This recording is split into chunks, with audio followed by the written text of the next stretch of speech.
কি খবৰ সকলোৱে আজি বহুদিনৰ মূৰত এটা ভিডিঅ' আপলোড কৰিবলৈ লৈছো ভিডিঅ'টো পিকচাৰবোৰ দেখি চাগে গম পাইছে মই কি ধৰণৰ ভিডিঅ' আপলোড কৰিম আসলতে এটো বহাগ বিহুৰ কথা তেতিয়া আসলতে ভিডিঅ'বোৰ মই বনাই থৈছিলো কিন্তু আপলোড দিবলৈ মই কেতিয়াবা মন নাযায়ও কিছুমান মানে দিম বুলি ভাবিও এডিট কৰিম থাকুতে তেনেকৈ টাইমবোৰ পাৰ হৈ গল আৰু এতিয়া মোবাইলটো যি অকনমান বেয়া হৈছে গতিকে ভাবিলো মই এইকিটা ভিডিঅ' আপোনালোকৰ আগত বা নিজৰে মেমৰি কৰি ৰাখি থৈ দিম এইয়া টুকুৰা কাপোৰেৰে বেটিৰ কাৰণে এটা ব্লাউজ চিলালো অকন আগত দেখুৱা টুকুৰা কাপোৰ মুগা টুকুৰা কাপোৰ আছিল সেই কাৰণ মই ব্লাউজৰ কাৰণে ৰাখিছিলো কিন্তু মই তাইক মেখেলা চিলাই দিলো আৰু আস্তা কাপোৰ অকনমান আছিল কোনোমতে ব্লাউজ এটা হৈছেগে তাই জোখৰে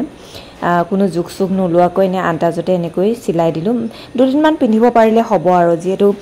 আস্তা কাপোৰ বেছি টানি দিলো মানে দীঘল হৈ যাব মেখেলাখনিয়া আৰু তাইক মই এনেকৈ পিন্ধাই দিলো হাজু কৰিলো আৰু তাই খুব ফূৰ্তি পাইছে পিন্ধি যেহেতু টিকটক বিলাক চাই থাকে দেখে আৰু তাইক মই অকনমান ষ্টাইল কৰি দিলো তাই ছোৱালী মানুহ যে কি নাজানো দেই মানে ছোৱালী মানুহবোৰে খুব এইবোৰ মাকক লক্ষ্য কৰি থাকে যে জানে মই লিপষ্টিক লোৱা লাগিলে তাইও তো পাতি দিছে আৰু তাইক অকনমান ষ্টাইল কৰি দিলো যেহেতু বহাগ বিহু বুলি ক'লে যেনেকুৱা হ'ব লাগে আমাৰ ইয়াত তেনেকুৱা নহয় আমি সংঘ মানুহ গতিকে কোনো বিহু চিহু নাহিল আমি ঘৰতে এয়া বেটিক সাজু কৰি দিলো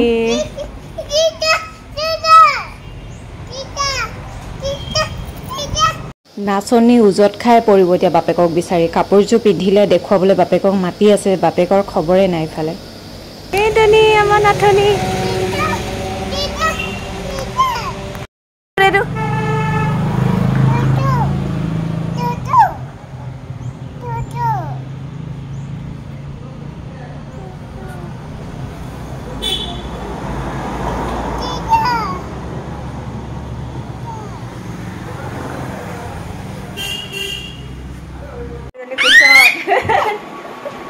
নাচনি জনী হেতু দুটা আছে আমাৰ নাচনি জনী কেচুৱা আমাৰ নাচনি মান ধুনীয়া নাচনি জনী কেচুৱা নাচনি জনী কেচুৱা আছে আমাৰ নাচনি জনী কেচুৱা আছে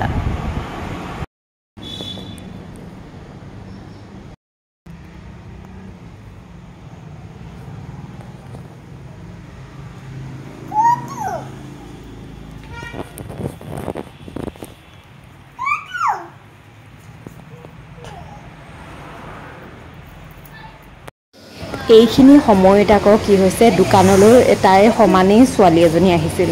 অকনমান অৱশ্যে ডাঙৰ তাই মাত ফুটিছে এক চাদৰ মেখেলা পিন্ধাৰ কাৰণে এটাই বিহাৰী আছিল ছোৱালীজনীয়ে গৈ পেলে ঘৰত খুব আমনি কৰিছে বোলে ভন্টি চাদৰ পিন্ধিছে মুকু লাগে চাদৰ মেখেলা পিন্ধি একেবাৰে গোটেইজনী লাজতে মৰহিয়ে গৈছে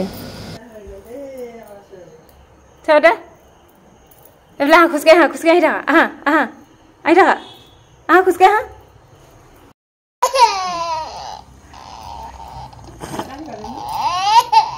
নাচনী বাইদেউৰ ভাগৰ লাগিল আৰু দেই টেংটি হৈ গ'ল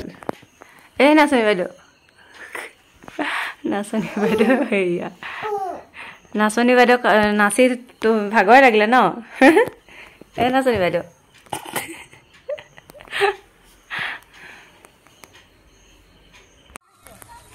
এইয়া আমি ক'ত হেৰি কৰিব আহিছোঁ ইয়াত পানীৰ মাজত নাচি নাচি আহি নাচনী পখিলা হাঁহি হাঁহি খালি বুকুৰে কলিজা মই নাজানো ভুলতো তই নাভাবিবি এৰি যাম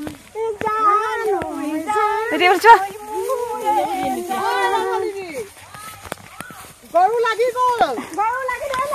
এয়া আকৌ গোটৰ দৃশ্য মানে বহাগৰ বিহুত যাৰ ঘৰত মিটিং পৰিছিল আমি সকলোৱে ক'লো যে আমি এটা কাম কৰিম সকলোৱে মিলি জেং বিহু গাম সেইকাৰণে সকলোৱে চাদৰ মেখেলা পিন্ধি গৈছোঁ আৰু বেটিকো এনেকৈ পিন্ধাই লৈ গৈছোঁ আৰু বতৰ বেয়া আছিলে একে পথাৰৰ মাজত ৰাধাদি ঘৰত পৰিছিল মিটিং আৰু সকলোৱে এনেকৈ বিহু সাজ পিন্ধি গৈছোঁ ইমান ভাল লাগিলে ৰাধা দি তাত হেৰিবোৰ আছে দি দিব লাগিব ন ফটোবিলাক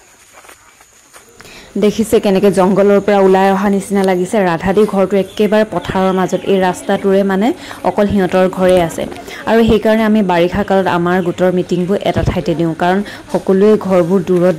আৰু বিশেষকৈ বাৰিষা কালত তেনেকৈ বৰষুণ দিলে ইমান দূৰত ঘৰলৈ তেনেকৈ যাবলৈ অকণ প্ৰব্লেম হয় আৰু দেখিছেনে এই ডাঙৰ গছ দুজোপা আছে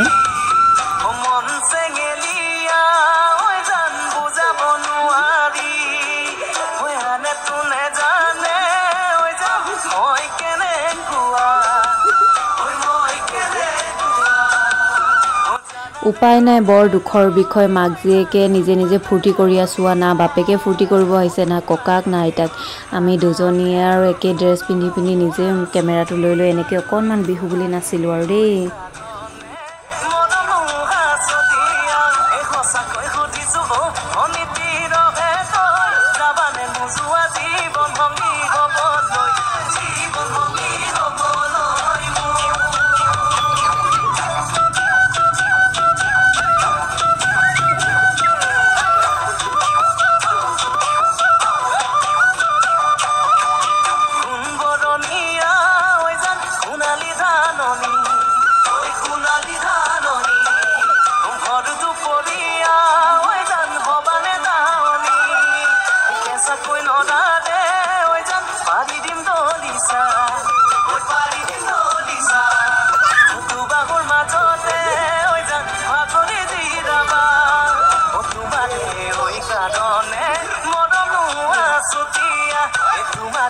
Oi,